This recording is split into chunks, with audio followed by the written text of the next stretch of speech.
Ladies and gentlemen, welcome back to another Phoenix Turf video. Today, we've got a wild one for you. What if Deku was King of Japan? Get ready, because this is going to flip the My Hero Academia world side down. Let's dive in.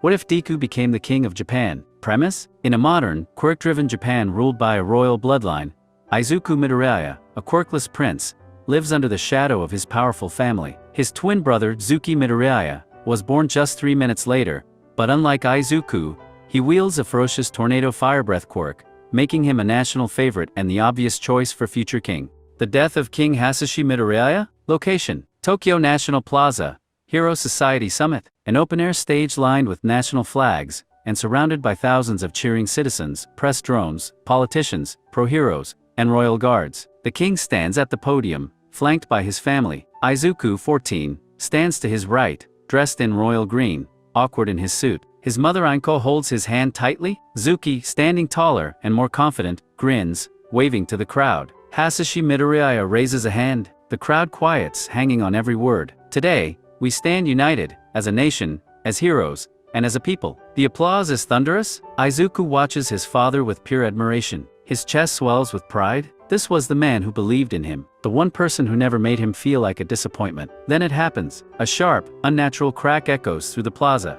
Hasashi jerks forward. A red bloom spreads across his chest. His words cut off. For a second, the world is silent. Izuku freezes. His father's blood spatters onto his sleeve. Anko screams. Zuki stares, pale and wide-eyed. The royal guards shout, "Sniper!" But it's too late. Two villains, disguised among the crowd, unleash chaos. One with a telekinetic quirk hurls metal shards at the stage, while another ignites a small explosion near the security line. Civilians panic. Heroes leap into action. But Hasashi falls to his knees. His crown topples to the marble floor. Blood runs down his lips. He turns, eyes locking with Izuku's, and for a fleeting, heart-crushing moment, the proud king gives his son a faint, fatherly smile. He mouths something, "Be strong." Then his body collapses. Izuku's scream is raw, primal. "Father!" He tries to run forward, but a royal guard grabs him, shielding him with his body. The cameras capture everything. The assassination, the carnage, the boy prince's grief. All Might, watching from the wings, rushes onto the stage too late. Villains slip away in the chaos. Above it all, a news drone broadcasts the horror live, the death of the king, the helpless quirkless prince, and a nation's fall into chaos. Scene: the coronation of King Izuku Midoriya. Location: the Royal Palace, Throne Hall. A grand hall of marble and gold, lined with ancestral portraits and stained glass depicting past kings. Today, the air is suffocating with silence, grief, and unspoken judgment. Rows of nobles, government officials, pro-heroes, and the elite fill the chamber. Their eyes aren't on the crown, they're on him, Izuku Midoriya. 14, quirkless, alone. His father's death hangs over the room like a phantom. The wounds still fresh, the blood still staining his memory. Inko sits at the front, her face pale and tear-streaked. Zuki stands to the side, forced to watch his brother take the throne meant for him in the public's eyes. His face is unreadable, but his fists are clenched. The royal minister steps forward, voice quivering slightly. "We gather, on this day of mourning, to crown the rightful heir by birth, Prince Izuku Midoriya as the 49th King of Japan." A servant approaches with the crown, the same one that slipped from Hasashi's head as he died. Izuku doesn't flinch. He kneels as tradition demands, though his eyes stay locked forward, cold, detached. The crown is placed on his head. The minister hesitates, then speaks the words of ascension. "All hail, His Majesty, King Izuku Midoriya." Scattered applause follows. Weak, unenthusiastic, forced.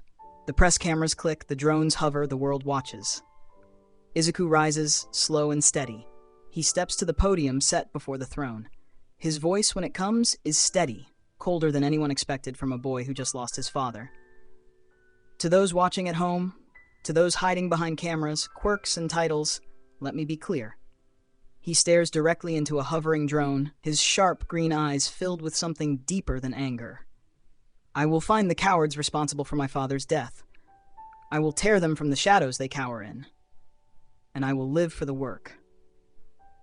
A hush falls. If you think a quirk makes a king, you're wrong. If you think a child with no power can't shape a nation, you'll regret it. On the other side of the map, deep in a hidden lair, Shigaraki watches the broadcast, grinning. All for One chuckles, leaning back. There's the spark. Izuku grips the edge of the podium. The weight of the crown presses on his head like iron. But he doesn't care. I don't want your pity. I don't need your approval. I will become stronger than any of you could imagine. He lifts his chin, eyes glinting. You will kneel. The cameras capture the image, the boy king with a gaze like a storm, a king born of blood, grief, and fury. End scene. Scene, a new kind of king. Location, the royal palace, subterranean training grounds.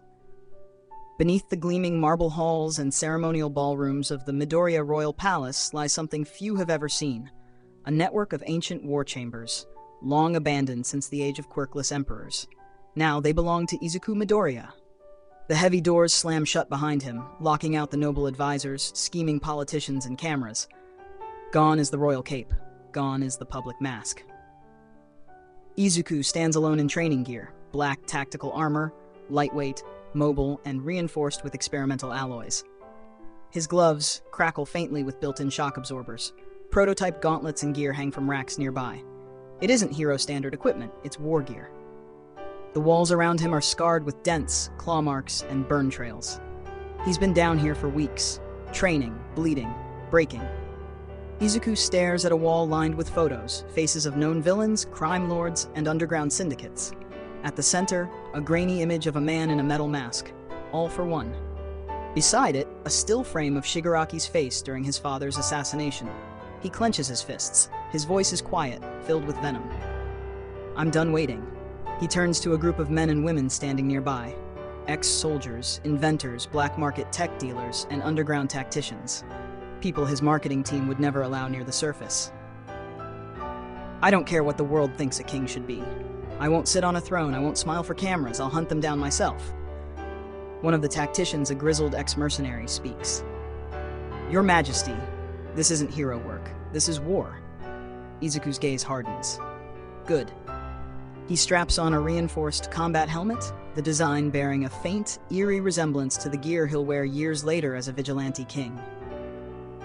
I don't need a quirk. I need discipline, I need strategy, and I need them to bleed. He walks toward a weapons rack, selecting a collapsible staff, testing its weight. From this day forward, I won't be the king they want me to be. I'll be the one they fear. His eyes burn, no longer green, but a cold, predatory shade of emerald under the training lights. I'll be a new kind of king. As the underground arena doors open, revealing combat drones and live simulations of villainous foes, Izuku steps forward, alone, unyielding, relentless. The world above continues its shallow politics, but down here, a king is being forged. The first meeting, Deku and Momo. Location, the Royal Palace's East Garden, a perfectly manicured artificial slice of nature built for diplomacy. Cherry blossoms fall slowly out of season, maintained by quirk user groundskeepers. Press drones buzz at a polite distance. Royal guards and wealthy associates line the perimeter like statues. At the center stands Izuku Midoriya, the newly crowned king, clad in a dark, tailored suit. A scarlet cape hangs from his shoulders, a royal formality he didn't care for. His emerald eyes, cold and hollow, don't move as the distinguished guests approach. Walking beside her elegant mother and her stone-faced father is Momo Yaoyorozu's, heir to the Yaoyorozu conglomerate. Her long black hair shines like silk under the afternoon sun, and her expression is composed. But her lips are pressed tightly, and her eyes flicker with restrained irritation. A press advisor leans to Izuku. Your Majesty, smile for the cameras. This will play well for the people. Izuku doesn't move. His voice is low, sharp. I don't care about the people. The advisor pales and steps back. As Momo and her parents stop before him, the Yaoyorozu matriarch speaks first, her voice syrupy and fake. Your Majesty, we are honored to offer our daughter's hand to bind our families and build a stronger Japan. Izuku's gaze finally lifts, locking eyes with Momo. She's beautiful, refined, everything a royal match should be. But he doesn't care. Momo bows slightly, but her voice is icy. I will honor the arrangement, But I don't appreciate being traded like an asset. There's a pause. The advisors tense, eyes darting between them. The cameras catch everything. Izuku replies, flat and emotionless. Neither do I. He steps forward, lowering his voice so only she can hear. This wasn't my idea. My marketing team thinks a royal romance sells better than a king training to kill villains. Momo blinks, surprised by his honesty and his choice of words. I don't care what they think, he continues. I'm not here to play prince. I'm here to bury my father's murderers. If you want to smile for the cameras, that's your choice. If not, he shrugs. I won't stop you. For the first time, Momo falters. This wasn't the arrogant, self-important king she expected. You don't care about the press? No. Or what people say about you? I don't even care if you hate me, Izuku mutters, his eyes briefly softening with something sad, something hollow. As long as you don't get in my way. The silence between them is heavy. The advisors, families, and cameras wait for the staged, prearranged moment. A handshake, a photo, a smile. Instead, Momo straightens, her face unreadable. I'll do my duty, but don't expect me to play along. Izuku gives a faint, bitter smirk. Wouldn't dream of it. The cameras flash. Somewhere in the distance, Zuki watches from a balcony, his fists clenched, his expression dark. And on a hidden monitor in a distant hideout, Shigaraki grins. Look at our little king. Broken already. Location: the Royal Palace, Eastern Wing, overlooking the courtyard. The sun is setting, casting long shadows over the palace grounds. The courtyard below bustles with preparations, shipments of training equipment, weapon crates, and combat drones arriving under tight security. The people say it's for national defense. It's for Izuku. High above it all, in the darkened halls of the Eastern Wing, Zuki Midoriya stands alone by the tall glass watching the chaos unfold below. His reflection in the glass stares back, same royal green hair, sharper features, taller, stronger, quirk blazing within his veins. And yet, he's the spare. Behind him, an old advisor, one loyal to his late father, speaks carefully. It should have been you, Zuki-sama. The people know it. The court knows it. A king should be strong. A king should have power. Zuki doesn't answer. His fist tightens, fingernails bite into his palm, flames flicker at his lips, faint, uncontrolled. The room temperature rises. A quirkless king is a danger to the throne, to the nation. The words swirl in Zuki's head like poison. He remembers the moment his father fell, and Izuku screaming like a helpless child. And yet, it's Izuku who wears the crown now. It's Izuku whose face is on banners, whose words are quoted, whose grief earns sympathy. Zuki grits his teeth. He speaks at last, his voice a quiet, venomous thing. He was born 3 minutes earlier, 3 minutes, and this whole country pretends he matters more than I do. The advisor bows slightly. You are the rightful heir, Zuki-sama. In time, the throne can be corrected. You need only wait for the right moment. Zuki's eyes glow, flickers of swirling flame and wind behind them. I won't wait forever. He turns, the last rays of sun cutting across his face, casting half of it in shadow. Let him play king. Let him build his little army. When the time comes, I'll burn it all down. The palace, the crown, the name Midoriya. His voice is low, promising, cruel, and I'll show them what a real king looks like.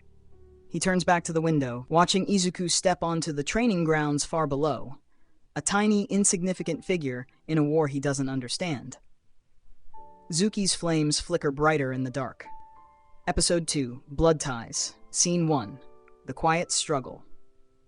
Location, UA High, Class 1A, lunch period. The classroom is full of chatter, students eagerly talking about the new semester, their training, their plans for the future. But there's one seat in the back that's empty. Momo Yoros, always poised and composed, sits at the center of a table in the cafeteria.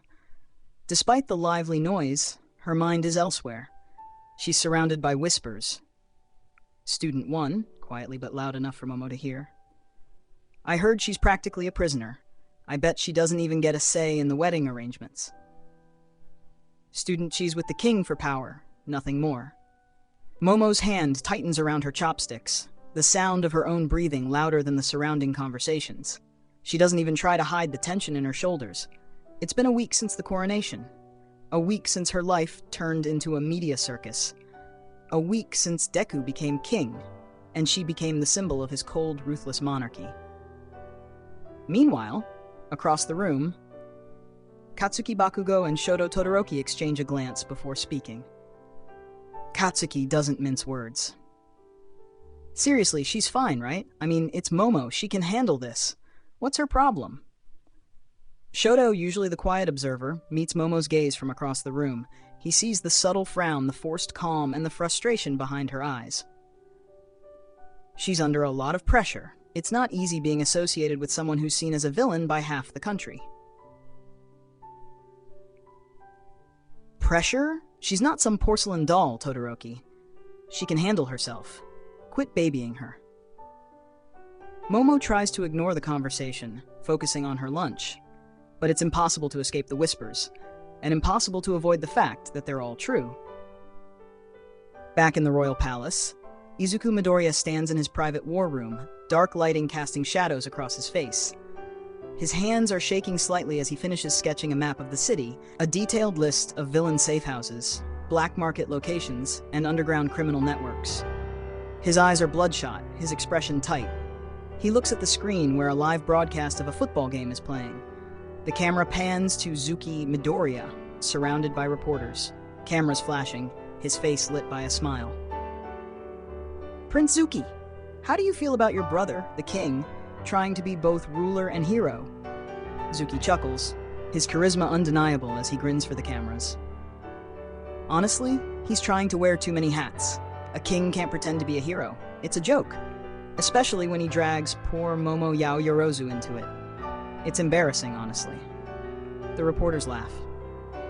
The clip spreads across social media faster than wildfire. Izuku clenches his fists, his jaw tightening. I'm not a joke. I'm not. He turns away from the screen, taking a deep breath and trying to refocus. But it's hard. Every second, Zuki's voice lingers in his head. Back at UA, Momo's phone buzzes. She picks it up, her face momentarily lighting up as she sees Izuku's name on the screen. Izuku. She answers the call. The moment she hears his voice, the tension in her face melts slightly. Izuku the phone, trying to sound reassuring. Momo, how are you holding up? I'm fine. Don't worry. I just wanted to hear your voice. The rumors here, it's a lot. People think I'm using you for your power. Her voice cracks for a split second before she regains control. You should have told me this would happen. Izuku's expression hardens, his eyes narrowing. He knows exactly what she means. The weight of the crown, the unwanted responsibility, and now the rumors. He has no answers for her, only silence. I didn't ask for any of this either, Momo. I'm sorry. I'll make it right. He means it. But there's a fire burning inside him. A war he's been preparing for that no one else understands, not even Momo. Momo lets out a shaky breath. Izuku, please be careful.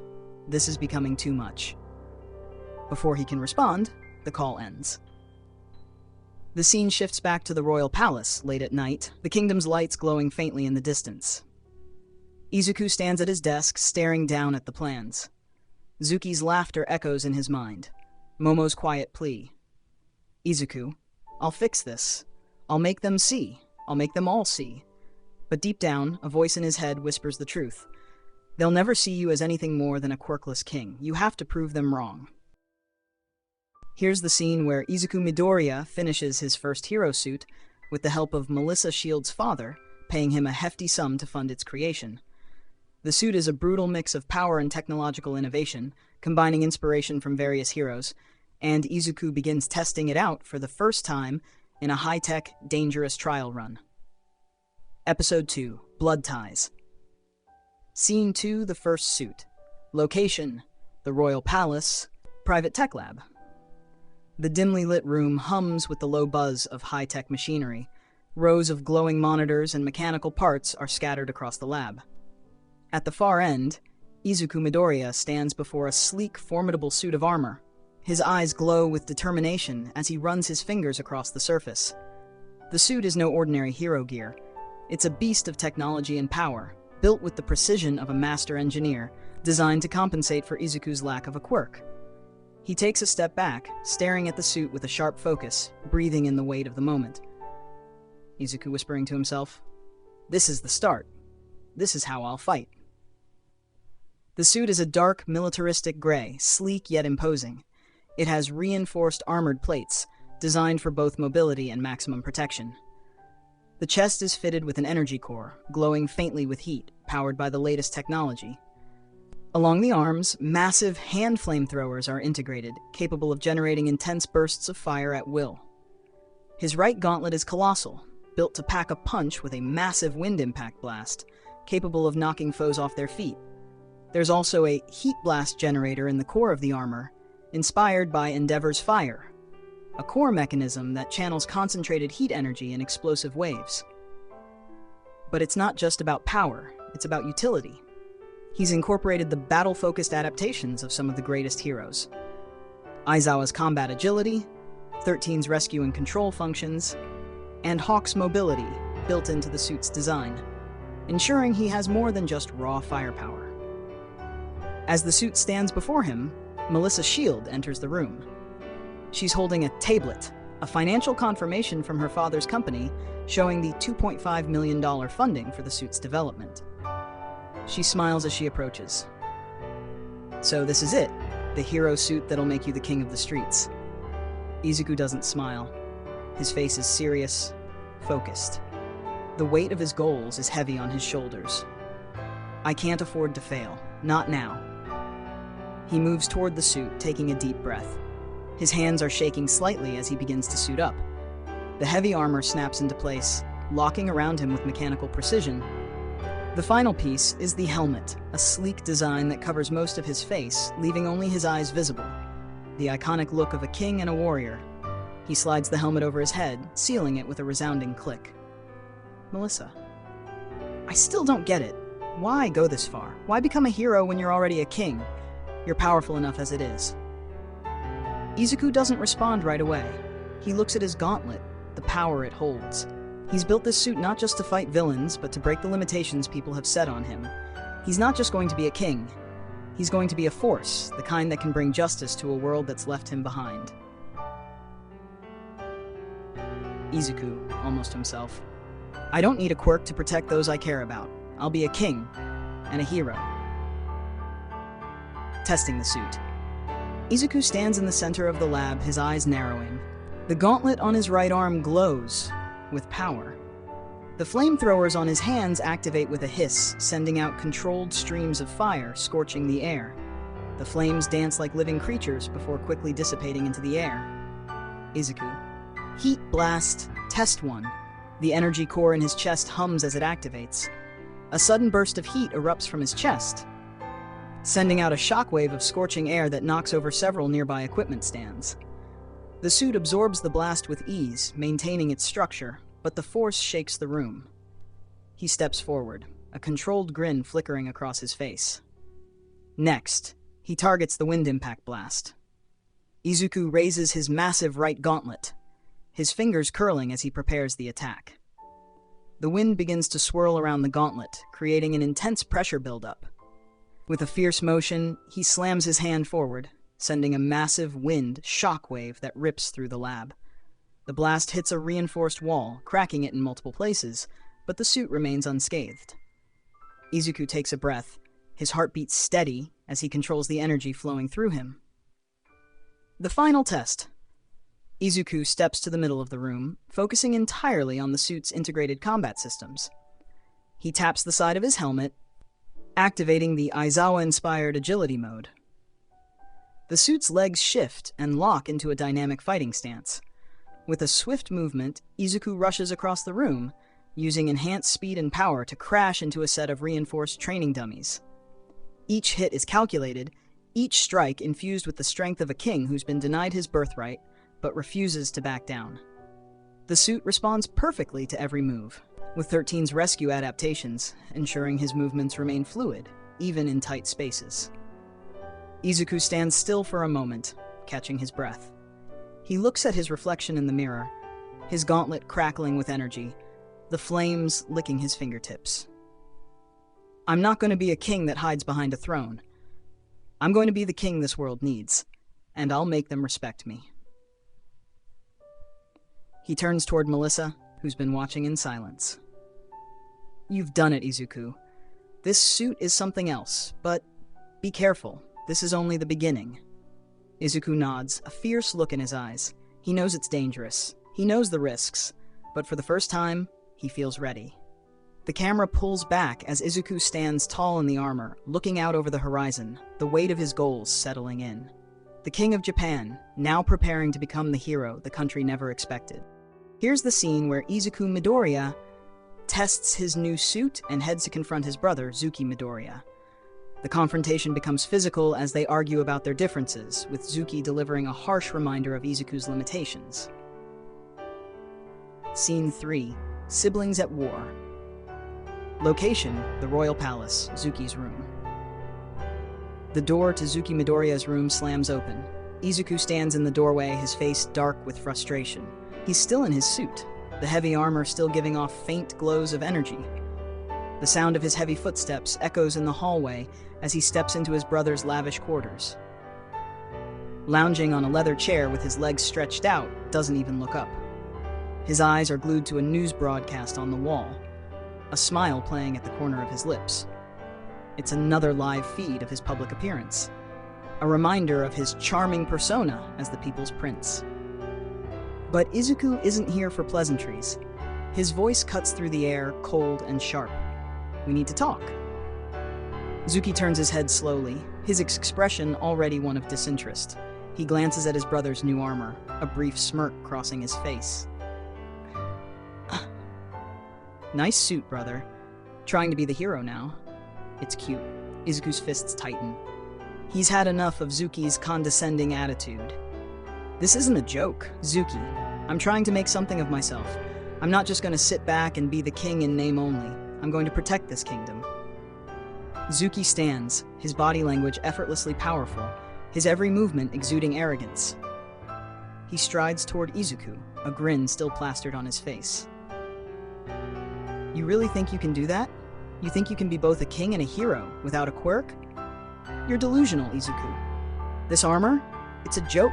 You're no different than the rest of the weaklings who wear flashy suits to pretend they're powerful. All the money in the world can't change the fact that you're quirkless. Izuku's face hardens, but he doesn't flinch. He steps forward, his voice low and dangerous. I'm not going to let anyone think they can walk all over me. You're the one who's weak, Zuki. You hide behind your quirk, your power.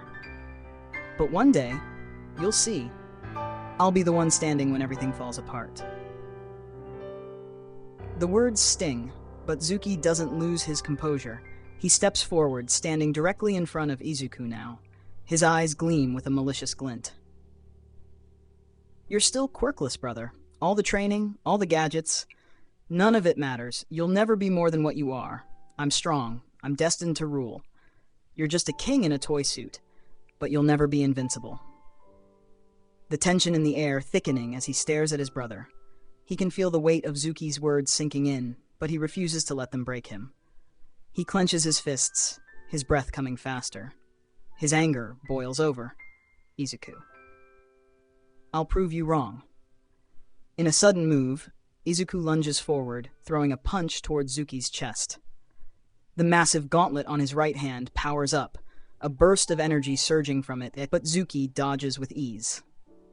The room shifts in the blink of an eye, and Zuki's quirk activates, the tornado-like vortex of air and fire swirling around him, his heat blast quirk igniting. Before Izuku can react, Zuki slams a fist into his chest, knocking him off balance. Izuku staggers backward, barely catching himself as the suit absorbs the blow, but the force is still enough to rattle him.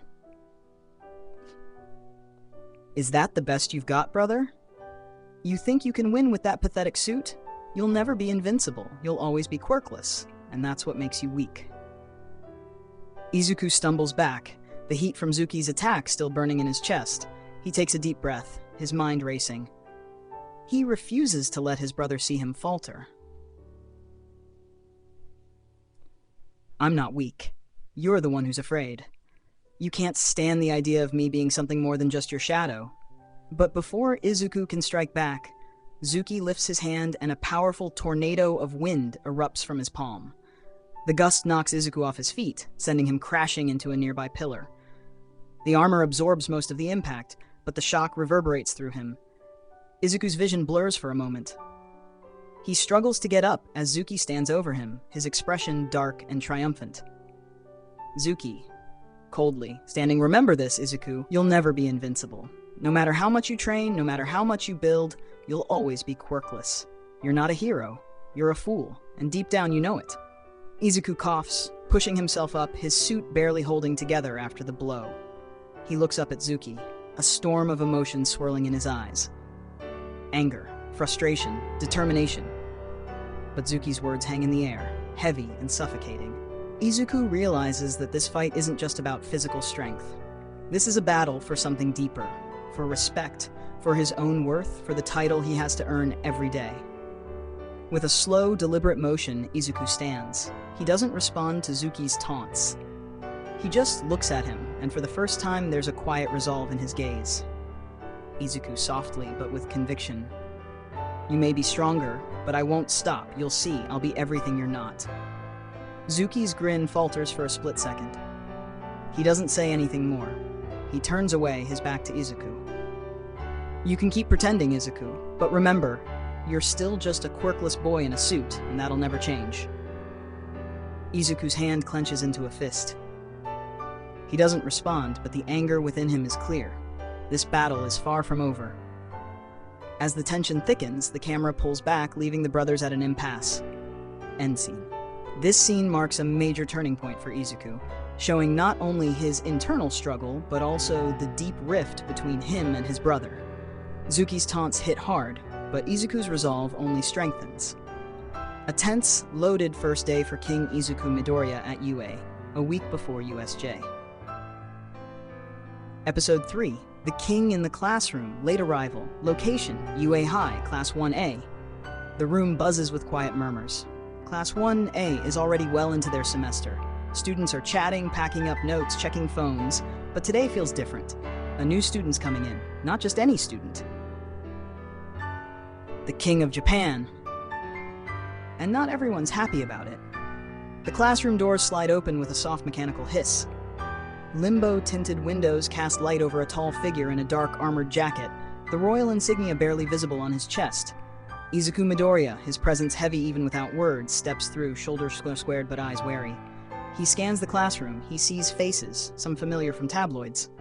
Bakugo, glaring daggers. Todoroki's icy stare. Kirishima's look of surprise. But it's Momoya Yorozu who stands out, sitting near the front. Their eyes meet, hers tense, unreadable, and Izuku forces a smirk. He still thinks this whole stunt relationship is dumb, but right now it's one less enemy in the room. Whispers start up immediately. Why's he here now? The hell took him so long? A king? In our class. Isn't he too good for this? Betty bought his way in. Who does he think he is? What they don't know is that Izuku had spent the last 2 weeks in an unnamed foreign country, meeting black market dealers in dark alleys, paying off mercenaries, securing weapons, resources, and information for his war against the villains who killed his father. Things that would have made headlines if anyone found out. He's not here because of privilege. He's here because he made it happen. Limbo, his personal royal modified luxury car, pulled up outside UA. Minutes ago, its sleek black form gleaming as Izuku had stepped out alone, a king walking into a den of wolves. A voice breaks through the murmurs. All Might strides into the room in his teaching uniform, broad grin plastered across his face. Well, well, well, if it isn't our newest student, welcome, Your Majesty.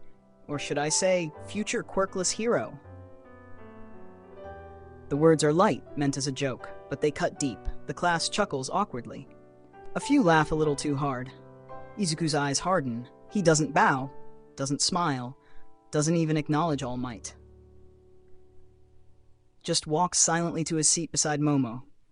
His presence cold, heavy, suffocating. The class falls quiet. Told you this was stupid. You're late and everyone hates you already. Good, I don't need them, I'm not here to make friends. He places a worn black notebook on his desk, covered in strategy notes, war plans, assassination targets, right next to his hero course material. All Might clears his throat, trying to lighten the mood. All Might. All right now, let's give our new student a warm welcome. It's not every day royalty walks these halls, eh? Izuku doesn't look up. He's still pissed. Not just because of the students, not because of the rumors, but because All Might, the man he once admired, had made a joke about his promise to the country. A promise he made over his father's corpse. I don't need your approval. The room stays tense. Nobody claps. Nobody welcomes him. It's war already. And Izuku knows this school, this country, this society, they don't expect him to last. But that's fine. He didn't come here to survive. He came to take the throne of Hero Society and burn the old one down. Alright, here's your one-on-one Deku and Momo scene. After that tense classroom intro, a loaded conversation between two people stuck in a situation neither of them asked for. Episode 3, The King in the Classroom. Talk in the garden. Location, UA Courtyard, private garden area. After classes, the sun dips low behind UA's high walls. The private garden behind the main building is quiet, a rare place where you don't hear students gossiping or teachers pretending everything's fine. Izuku Midoriya stands by a stone fountain, helmet off, running a gloved hand through his messy hair. His armor's still partially on, the faint glow of the suit's core flickering beneath his jacket. His jaw's tight, his mind still replaying All Might's joke, the stares, the murmurs. Footsteps approach. Momo Yaoyorozu steps into the garden, arms crossed, the expression unreadable. She's still in her UA uniform, but she carries herself like someone twice her age. Regal. Stubborn. They haven't spoken properly since his arrival. You're making this harder than it has to be. Izuku doesn't look at her, staring down at the fountain's rippling surface. I didn't ask for this, or for you. Neither did I. You think I wanted to be paraded around like some trophy queen next to the quirkless king? My family's name is being used just like yours. It's a game, Midoriya, and we're both pieces on the board. She steps closer, her voice lowering. Momo. But if you keep alienating people, this class, the press, even the heroes, you'll have no allies left, and when that happens, you won't last here. Izuku finally looks at her, his eyes tired, angry, focused. I don't need allies, I need results. Momo studies him for a long moment, the stubbornness in him, the quiet pain, the same loneliness she's seen in the mirror a few too many times. You don't have to like this arrangement, Izuku, but you don't have to make enemies out of everyone either. Not all of us want you to fail. Yeah? Name one. Me. It's a quiet admission. Not of friendship, not of affection, but of solidarity. Two people caught in a storm, pretending they don't feel the rain. Thanks. Don't thank me yet. Just try not to burn this place down before the semester ends. She turns to leave, pausing at the garden's edge. And for what it's worth, I think the suit looks good on you. She's gone, leaving Izuku alone by the fountain. For the first time that day, a flicker of something, not quite a smile, not quite sadness, crosses his face. He mutters to himself, "Still stupid." The faint hum of his armor powers up as he heads back inside. The war isn't over, it's just getting started. The King in the Classroom, Scene 3, Explosion of Words, Location, UA Cafeteria, lunchtime. The cafeteria is packed. Voices fill the air, plates clatter, and students crowd around tables, laughing and talking about the morning's classes. But at one table, it's dead silent. Izuku Midoriya, the king himself, sits alone at a table near the back, his meal untouched. His comms device open beside him, silently scrolling through encrypted messages. Deals, shipments, mercenary movements. The stuff no one else in this room would believe a student, let alone a king, was handling. A heavy tray slams down across from him. Katsuki Bakugo stands there, arms crossed, scowl sharp as a knife. The room quiets a little. Eyes shift toward them. Everyone knows these two have a history. Bakugo mocking, loud enough for nearby students to hear. Well, well, well, if it ain't the quirkless king himself. Izuku doesn't look up. Must be nice sitting on a mountain of cash while the rest of us actually earn our place here. Izuku's jaw tightens. Still doesn't meet his gaze. Face it, Deku. You're just a rich kid playing soldier. You think that stupid tin suit's gonna make you a hero? Make you All Might? You'll never be like him. Hell, even your brother's a better choice for king. At least he's got a damn quirk. The words hit hard.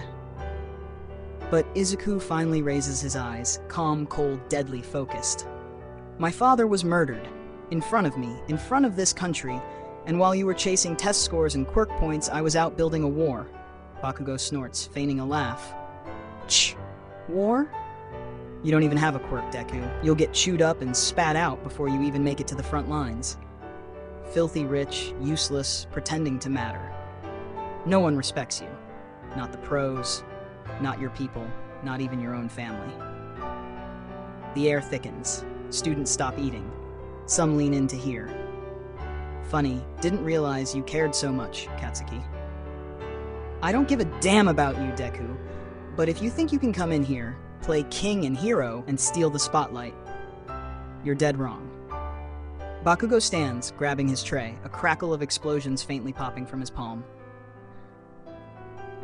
You should have stayed in your palace, Deku. Leave the hero work to people who aren't pathetic. He walks off, leaving the cafeteria buzzing, students whispering. Izuku exhales slowly, staring down at his tray.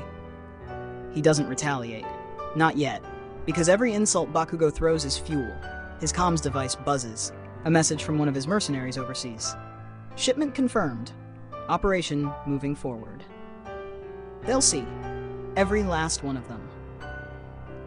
He stands. The war's coming, and they're not ready. Clean clothes, smooth riz, instant armor up when chaos hits. Here's the full reworked version.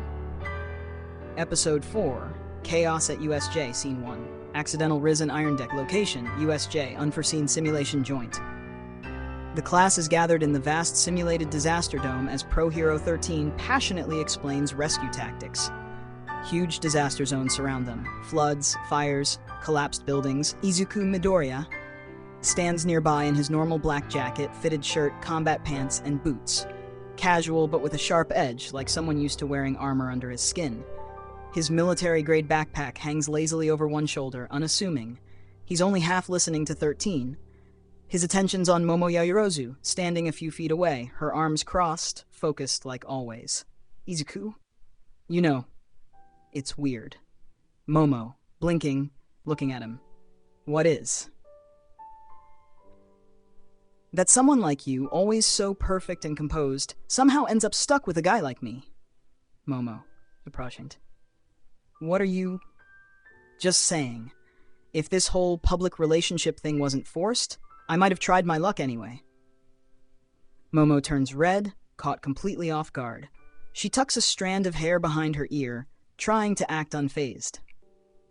You're such a pain sometimes.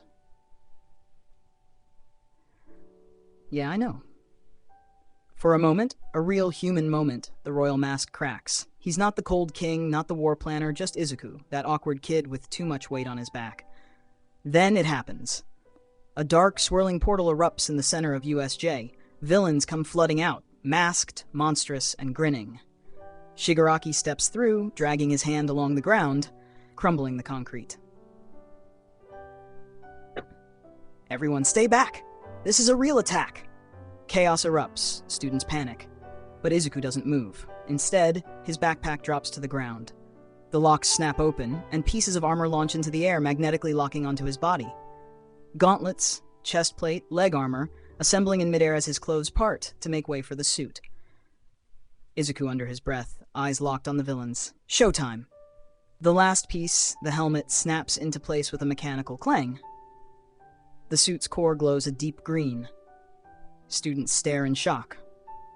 Yo, is that a hero suit? Shh. Still hiding behind toys. Anyone who can fight with me, everyone else fall back and cover the wounded. Momo blinking, flustered, but trying to stay focused. How did you even get clearance for... Money talks, now move. 13 shouts orders. Students scramble.